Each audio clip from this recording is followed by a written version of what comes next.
The hardest thing, it seems to me, in the world is to do one thing at a time. You know, we're so tempted to be doing several things, and we're going to work that as we're working this, and we're going to eat while we read and listen to the radio at the same time and play with our kid, but also get this done over here. And the hardest thing is to just focus. So to mind your own business is that's a way of doing that. Say, what am I doing right now, and why am I doing it? And also being honest with yourself and being honest with others, therefore.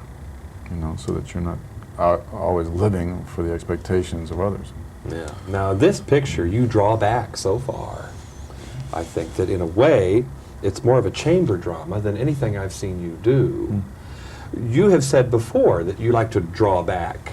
I think it was Balanchine that set the example. Could you explain what you mean by that? I remember Balanchine said once something to his dancers. He said, "Don't dance." You know, and I understood it completely because I think you know, what I inferred from that was let the music be expressed through you. You know, don't impose yourself on it.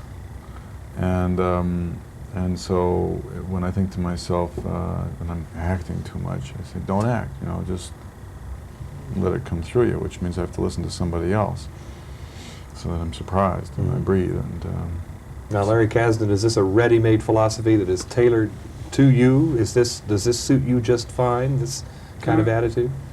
Well, I believe in art that hides itself, you know, that where there's enormous craft and thought, and then it disappears, and it seems to flow in a seamless way. That's the goal always. It's very rarely achieved for me. In my own work, that's what I'm working toward all the time.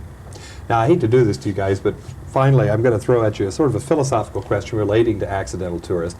Can we get through life, whether we're journalists, bricklayers, movie stars, theater people, can we get through life unchanged? Which is what William's character is trying to do. I think that on the journey, there are going to be shocks.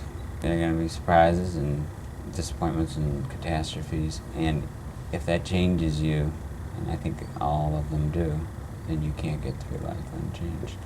But the question we have to ask ourselves is, what kind of change are we undergoing? Is it for the good or the bad? Are we getting harder instead of more open and so on? And if we've got people like Muriel confronting us, that is a dilemma.